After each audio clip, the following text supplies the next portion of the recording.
Bom dia, boa tarde, boa noite, não sei. Bom, eu sou a Manuela Rau, amiga pessoal da Gabriela Abuleac, fundadora da plataforma de moda e direção criativa e sustentabilidade e tudo que é a Benfina. E a gente está aqui hoje com o Clécio Cardoso, que também é um amigo pessoal, profissional da plataforma. E hoje a ideia é a gente conversar um pouquinho, né? Apresentar para vocês quem é o Clécio e falar sobre a arte popular brasileira, especificamente a nordestina, porque esse é o lugar, né, do Clécio, e depois a gente vai falar um pouco também sobre sustentabilidade. Então, meu querido amigo, para quem não te conhece, conta um pouquinho quem é Clécio, né? Um pouco da sua história. Olá a todos, sou o Clécio Cardoso. Atualmente trabalho muito focado em arte popular brasileira e todos os seus desdobramentos manuais, mas eu já trabalho com moda há mais de 15 anos, passando por alguns lugares, como o Shopping Cidade Jardim, algumas das revistas que nós temos no Brasil e que são implantadas em São Paulo. E durante todo esse tempo, assim, eu acho que eu venho de um lugar em Alagoas onde é um berço folclórico muito grande, que é na zona da mata, assim, onde tem várias cidades que são grandes produtoras de arte popular e de folguedos populares. Então, dentro desse lugar da moda em que eu trabalhava, com relação ao lugar onde eu vim, eu sentia muita falta da pesquisa profunda, sabe? De realmente penetrar as raízes, assim, de tudo que a gente fala numa matéria de moda, que no final acaba sendo muito raso, né? Porque não tem tempo para aprofundar e tudo mais. Então, como eu tinha feito Master em Artes Visuais e Políticas Públicas, ainda pela Funarte, isso assim, já denuncia a idade, né? E tudo mais. Sim. Mas, mas eu fui realmente focando nesse lugar, que sempre foi uma paixão, porque eu sempre colecionei arte popular, mas eu sou apaixonado pelas pessoas que estão por trás. Eu acho que esse é a grande riqueza do Brasil, assim, e que foi muito pouco contada durante muito tempo. Foi muito pouco valorizada, até porque existe uma confusão entre o que é artesanato, o que é arte popular, e muito menos ainda sobre o que são as variações dentro desses dois lugares.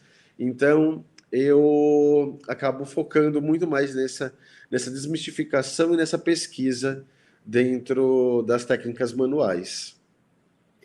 Ótimo, maravilhoso. Então, acho que até para a gente equalizar conhecimento, explica para a gente qual que é a diferença entre artesanato, né, e a E arte arte popular. popular, bom, no artesanato, principalmente, assim, existe a função principal da venda, né, final, e da possibilidade de reprodução em série.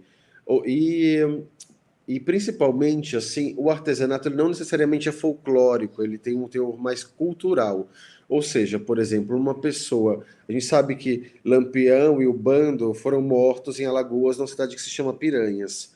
Só que, como esse é uma história regional nordestina, uma pessoa do Piauí, por exemplo, pode fazer uma reprodução de um cangaceiro do bando de Lampião não sendo necessariamente alagoano ou sergipano, né? Enfim, ali de onde aconteceram os maiores marcos. Então, já esse produto ele pode ser reproduzido em série, assim, né? Com esse Sim. objetivo final, meio de venda, principalmente. Já na arte popular, é uma manifestação muito mais folclórica e muito mais íntima.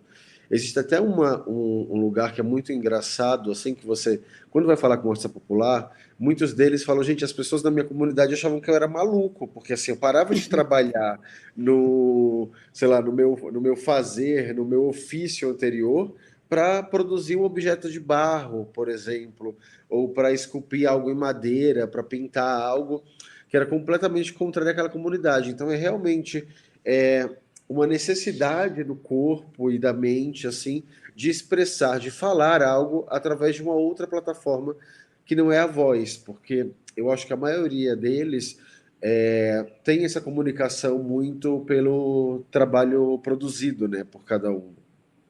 A Sim, gente tem o exemplo da Cilda Capella, por exemplo, que é uma artista maravilhosa, que ela é uma das únicas artistas alagoanas que estão presentes no Museu Afro, que ela trabalha muito jaqueiras e são construções gigantes, que tem 1,60 m mais ou menos, que são casas sobrepostas com jaqueiras. E por que que vem isso?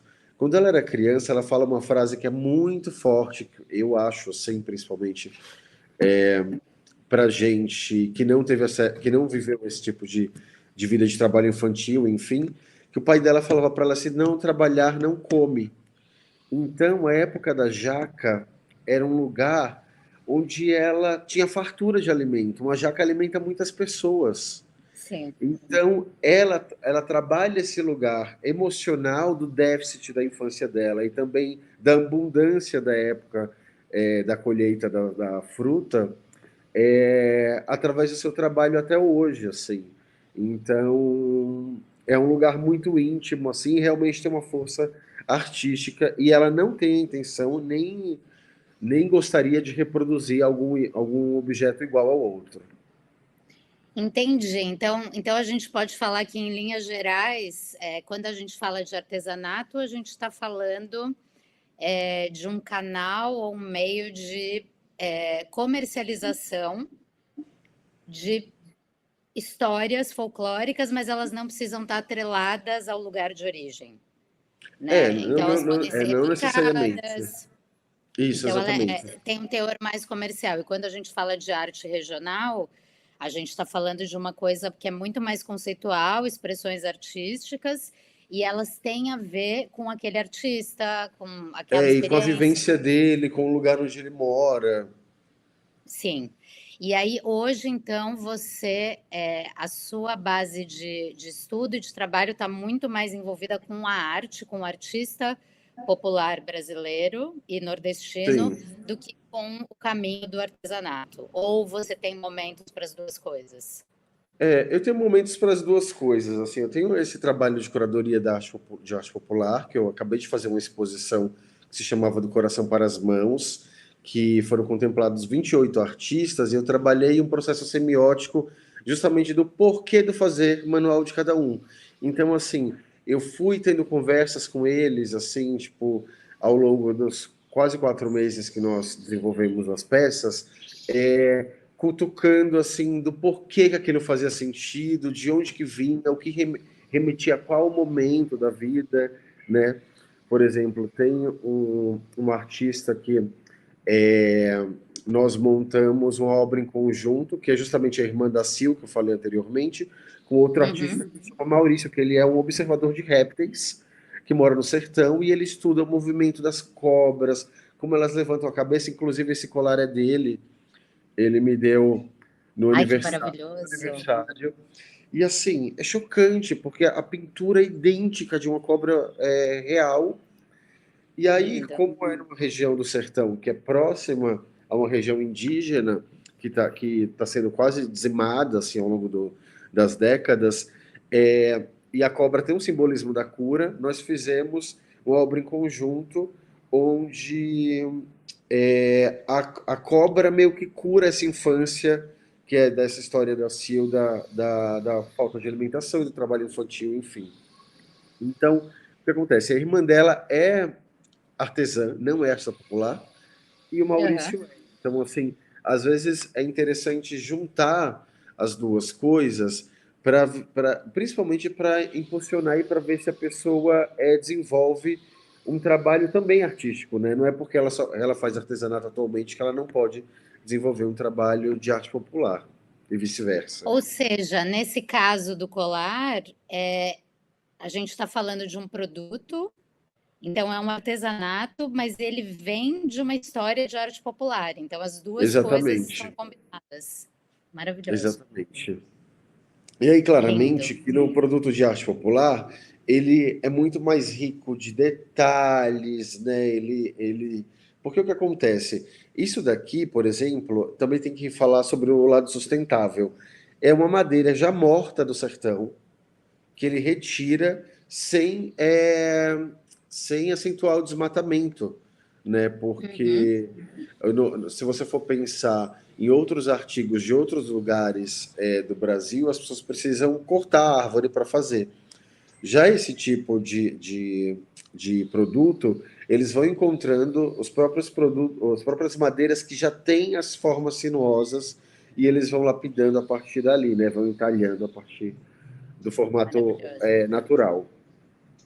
E me conta uma coisa, Clécia, essa consciência sustentável, né, no processo de desenvolvimento de uma arte assim, ela já é uma coisa antiga, né? Quero dizer, ela já vem de um lugar natural do processo e da conexão dessas pessoas, né, com os materiais, com o entorno, ou é uma questão nova? É uma releitura de tudo isso? Como que você vê isso? Olha, eu acho que dentro desse lugar é sempre usado o que se tem à mão, né? Assim, o que Uhum. tem perto, assim. Então, é, o, o natural da terra é muito valorizado, a não ser quando existem misturas de culturas. Por exemplo, tem uma comunidade indígena que é interessantíssima, que se chama Oxanin, que eles são no Alto Acre. E eles fazem um tear que é assim, chocante de lindo, com inteiros tingimentos naturais. Eles conseguem um tingimento verde escuro, o vermelho, o preto, que é da casca do pau-ferro, das sementes do pau-ferro. E aí criaram um tear no meio da floresta, que não é aquele tear rígido que a gente vê nos Sim. outros lugares, que inclusive tem um outro lugar de tear interessantíssimo que eu quero falar para você, que se chama Casa do Uhum. Alacá, que aí é o outro tear, o tear normal, rígido. O mais Mas eles clássico. desenvolveram Sim. o mais clássico. Eles desenvolveram um tear onde parece existe um instrumento indígena que se chama tipiti, que para meio que secar a mandioca. E aí eles Aham. sentam nisso, grudado na madeira, e eles começam a fazer o tear solto. Assim, como que isso chegou no meio da floresta, né? Assim, tipo, não se sabe. Como que eles começaram a plantar algodão, né? Assim, será que naquele lugar da floresta existia o algodão ou foi o encontro com outro tipo de povo, né? Que Então, também existem maravilhoso. esses casos onde são meio inexplicáveis onde o, O a que que mistura é veio meio antes, né? inexplicável. O que veio antes. Também pode se explicar pela questão climática, assim, porque lá é um pouco mais alto, assim, então ao mesmo tempo que faz calor durante o dia, pode fazer frio à noite. Mas é curioso.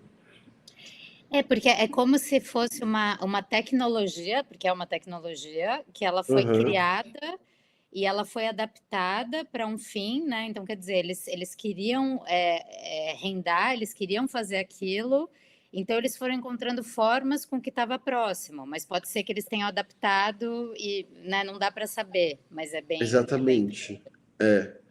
Até porque, assim, nesses lugares onde a cultura é passada de maneira muito verbal, não se há registros, né, uhum, escritos, tudo fica nesse lugar muito ou realmente da transição cultural de forma verbal ou de pesquisas antropológicas assim que vão durar anos, demorar anos, né, para serem realmente concluídas. Mas é. em foco assim se faz realmente tudo com o que se tem perto. É, que é muito bonito. Eu acho que a gente também, eu não sei, eu tenho a impressão que ainda em passos muito pequenos, a gente está começando a registrar mais esses processos, né, que são Aham. ancestrais, que vão passando de geração para geração, e eu acho que até o seu trabalho, né, eu queria que você me contasse um pouco mais, né, porque nos bastidores você me contou que também tem uma parte do seu trabalho, desse lugar, desse contato com esses artistas populares, que ele é muito sobre uma conexão com o que a gente vê como um mundo mais urbano, contemporâneo, né? Então, como que você está fazendo esse processo, né? Porque me parece um lugar, né, de um lugar muito humilde, é óbvio, porque você teve uma experiência que você foi e voltou, né? Então você flertou com outros lugares, tipo revistas Uhum. né, ambientes mais urbanos, e aí você volta para o seu lugar, né, de origem, para o seu objeto de pesquisa, e você conecta essas coisas, né? Então eu queria que você contasse um pouquinho desse momento também. Sim. É, nesse lugar, assim, eu, há um mês atrás, resolvi me desligar, do governo do estado de Alagoas, onde eu fui convidado para desenvolver um projeto justamente de arte popular, onde eu fiz essa exposição e consegui fazer todo esse projeto, de pesquisa semiótica com eles. Nesse lugar também foi surgindo para mim uma necessidade muito grande de proteção num lugar, da manutenção da cultura e para que ela não fosse saturada. Porque o que acontece? Muitas vezes o trabalho é feito por pessoas muito simples, né? Sim. Assim, que elas não têm muito acesso. Por exemplo, nós temos uma artista popular que se chama Roxinha Lisboa, que ela é uma mulher que ganhou como artista revelação na SP Arte, que agora vários galeristas estão tentando comprar de outras pessoas que sabem a valorização futura e a atual. Mas a Roxinha, ela teve, olha a trajetória dela. A Roxinha, ela trabalhava numa pedreira, quebrando pedras no sertão alagoano, numa cidade que se chama Palestina. Depois ela foi Uau. trabalhar com o Gari. E aí ela começou a utilizar as pedras e as plataformas como porta de armário, porta de fogão, porta de geladeira, como bases para o seu trabalho de pintura, mas absolutamente naif, porque ela nunca teve contato com nenhuma outra expressão artística que remetesse às artes plásticas. Então, ela começou a pintar, é, figuras do cotidiano, como assim, elas vão tomar banho no Rio do São Francisco. Daí ela pinta as menininhas e ela escreve essa Ah, frase eu já de vi uma esse maneira super trabalho, lindo. coloquial, é Aham. lindo. E daí, assim, de repente, ela foi capa da revista Amarelo, ela fez exposição com 200 obras vendidas no Rio de Janeiro, veio para a SP Arte. E aí o que acontece? Às vezes essa pessoa ela tá vendendo um quadro a, sei lá, R$ 500 e alguém tá vendendo a 8.500 e não repassa, não é dividido como numa galeria, entende? Então, Sim, assim, tem esse lugar que é muito do cuidado dessas relações. Então, assim, se alguém vem até mim para chegar nessas pessoas, eu procuro fazer um meio de campo para que o artista popular também seja contemplado, sabe? Sem ter sim. esse lugar. Por exemplo, agora há pouco também eu acabei de revisar um contrato para uma artista que foi chamada por uma grande marca de uma super calçadista brasileira, que assim, nada o favorecia, sabe? Sim. Acontecia até deles pedirem, colocarem na cláusula que eles podiam reeditar o produto sem custo adicional. Então, assim, eu acabo também agora entrando nesse meio de campo e principalmente na conscientização de marcas para esse olhar, do uso do potencial criativo brasileiro, né? Desse potencial popular. Ou seja, é quase que um suporte, né, do seu, usando todo o seu aprendizado, toda a sua história, é, numa busca de negociações mais justas, né? Porque, Exatamente. porque quando a gente fala dessa coisa, né, entre regiões desfavorecidas ou comunidades desfavorecidas de informação, a gente não está falando de menos cultura, a gente está falando de Não. menos habilidade desse jogo comercial, que muitas E vezes de ele é menos exploratório. acesso, né? Porque nós vivemos assim num país onde a não informação é preservada pelo público, né? É, Porque se você dá mais informação, você perde controle. Então é exato. interessante que você não dê. E aí, quando chega alguém que quer dar informação, é difícil para esses lugares de controle, né? Sejam eles Exato. públicos ou das grandes empresas, porque é muito mais fácil negociar com alguém que não sabe ler um contrato, entendeu? Lógico. E aí, sendo que o potencial dela é gigantesco, vai fazer com que eles ganhem muito dinheiro. E aí, mas também ao contrário disso, existem marcas que estão vindo com uma nova mentalidade, né? Ah, é Agora, importante falar disso também. eu agora estou numa conversa com uma marca que são duas pessoas que vão fazer uma marca, que são pessoas que muita experiência no mercado e que elas estão buscando justamente esse lugar mais consciente, assim, mais transparente das negociações. Sim, E aí eu tô junto justamente para introduzir esse potencial brasileiro e regional em comunidades que aquilo faça realmente sentido. Porque quando você fala é, em ecologicamente correto ou transparente, de uma grande empresa, por exemplo, de uma Fiat, para uma pequena, de médio ou pequeno porte, assim, as compensações eu imagino serem completamente diferentes. Porque uma sim, coisa é você comprar taxa de carbono para uma produção de carros, outra coisa é você comprar taxa de carbono para uma produção, sei lá, tipo de camiseta de algodão Pima. Porque total. assim, qual o seu impacto real, né? Você vai fazer mais impacto fazendo com que essa produção seja feita numa pequena comunidade, onde mais pessoas vão continuar morando ali, vão se sentir influenciadas a trabalhar num lugar manual.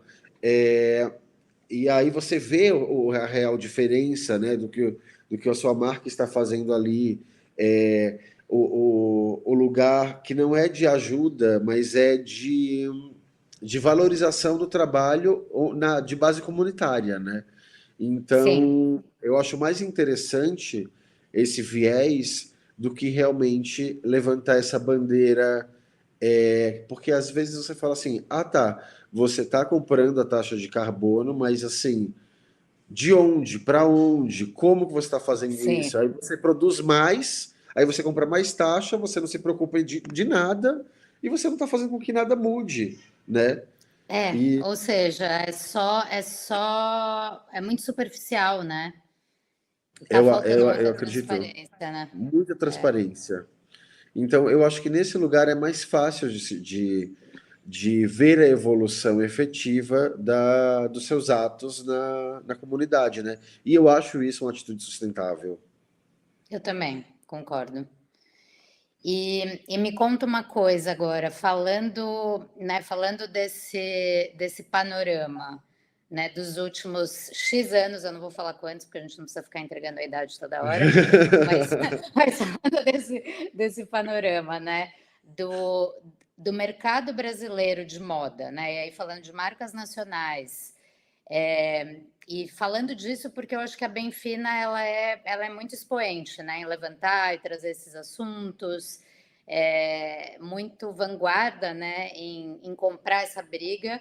Sim, Da sua experiência de uns anos atrás para hoje, você vê uma certa evolução nesse sentido, do tipo, menos apropriação dessa cultura, mais valorização, ou você ainda acha que a gente está engatinhando, né? Que a gente está falando ainda de uma superficialidade, tem ainda muita apropriação dessa arte brasileira, porque a minha visão é de que isso é muito mais valorizado por pessoas de fora, marcas de fora e até, né, consumidores finais do que pelos próprios brasileiros, né? Então eu queria sim. entender como é que você vê esse panorama dentro da moda. Eu acho que assim, olhando pela minha ótica assim de trabalho, eu imagino que assim esse foi um dos lados bons da pandemia, que foi essa junção do mundo, né? Porque realmente existiu a consciência global de que nós não precisamos habitar o mesmo quadrado para criar uma convivência. Então, eu Sim, acho que muitas marcas realmente regionais e com design brasileiro autoral interessante, elas tiveram voz finalmente. Tanto é que você vê, até pelo line-up do São Paulo Fashion Week, assim, absolutamente contrário ao de que era 10 anos atrás, né? Assim, não faz a menor, não tem a menor relação se você pegar esse espaço de tempo de 10 anos. Mas também há o lugar de marcas que se apropriam desse lugar cultural do outro apenas por Tendência? por uma tendência ou por uma paquera que ela tem com aquela estética, mas que eu acho que aí nesses lugares, assim, eu nem acho que é errado, porque somos todos brasileiros, mas assim, então traga pessoas de lá, ou pessoas que têm realmente voz sobre isso, para fazerem parte do seu discurso, para que ele seja verdadeiro, para que ele não pareça teatral, né?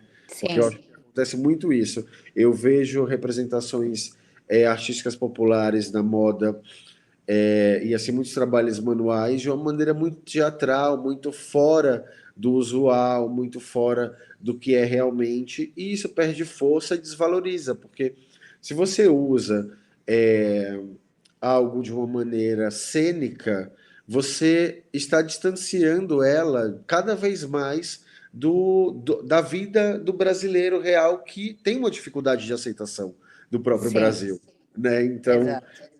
eu acho que falta um pouco desse estudo, assim, e é um pouco também do que eu trabalho dentro desse lugar com marcas, né? Então, por exemplo, se a gente quer fazer uma coleção amazônica, por exemplo, por que a gente não acha comunidades que a gente pode fazer, por exemplo, os aveamentos de borracha, sabe? Que a gente tem no Pará, comunidades maravilhosas de seringa. Se a gente vai fazer um perfume, por que a gente não vai procurar uma raiz interessante brasileira como a piprioca, que é muito pouco usada na alta perfumaria, mas que aí, Sim, tipo, França e todo mundo compra assim toneladas, né? Então, é. assim, eu acho que falta um pouco desse olhar, porque daí esse lugar, por exemplo, do perfume que eu estava falando, assim, ao invés de eu usar uma raiz nordestina, a pessoa pega assim, tipo, uma essência de uma planta que nem existe no Brasil, mas ela é fresca, aberta, e ela remete, dela fala assim, ai, Aham. produto Amazônia, sabe? Tipo, Sim, e daí sim. tipo, a gente vê muito, inclusive marcas francesas que são implantadas no Brasil fazendo isso, né? É, sim, exato, Daí tu exato. fala, o Brasil, mas assim, o Brasil nada, né? É. Ai, gente, devolve as nossas coisas. É, Devolve, pelo eu amor de Deus, eu quero o Manto devolve. Tupinambá agora. É, eu acho que é muito importante, amigo, esse trabalho que você faz. Ele para mim, ele veio, muito, não me coloca no mood board, me contrata, né? Quando a gente fala desses artistas, eu acho que está faltando um pouco disso, mas tem uma certa evolução, né? Eu acho que não dá para acertar em tudo, mas Sim. eu acho que está começando um processo maior de valorização, né, da gente para a gente mesmo, e aí isso passa pelo mercado, mas enfim, leva um certo tempo, né? Leva um certo tempo, absolutamente. Não é à toa, assim, tipo, que esse discurso ele precisa ser, na verdade, reforçado a cada tempo, a cada É, minuto, né? Eu acho que é é, esse também um pouco o papel da Benfina, de total. reforçar essa ideia do olhar para si, que não é ser sustentável apenas com o produto, mas é ser sustentável com você mesmo, né? Ser mais transparente com você mesmo, né? Sim, métricas um pouco mais profundas e filosóficas que nem a arte popular, e não só da Uhum. porta para fora, né? Exato. Eu acho que é isso que está faltando, mas tá acontecendo, né? Tem uma Sim, evolução. eu acho que está acontecendo uma evolução, sim. Sim, Isso é bastante feliz, né? Assim, ver que é, existem mais pessoas preocupadas com esse lugar e saindo um pouco do discurso, ai, realmente é importante, mas não faz nada, né? exato. Tá indo mais para ação, Totalmente.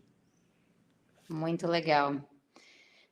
Querido, eu acho que, até para contar para quem tiver, né, quem for assistir essa entrevista, seria muito legal, depois poder contar com você para criar essa lista de todos os artistas que você mencionou. E por que não, a gente pode fazer esse exercício depois, né, das marcas que estão fazendo, né, de um jeito mais correto, porque eu Aham, acho que, né, a Benfina, ela fala de moda, ela fala de comportamento, ela fala dessa sustentabilidade mais próxima da ação. Então, eu acho que a continuação, né, dessa entrevista com você vai ser a gente também oferecer um pouco mais de informação, até para as pessoas super, poderem seguir, para a gente fomentar isso, né? Porque eu acho que é isso super. que a Betina faz. Sim, absolutamente. A gente faz essa listinha, vai ser um amor. Vamos, vamos. Mas muito obrigada pelo seu trabalho, Aí, admiro amiga, eu que muito, agradeço muito. Um muito prazer estar importante. aqui. Obrigada, querido. Eu vou concluir aqui a gravação e a gente fofoca mais um pouquinho. Tá bom. Beijo. Obrigada.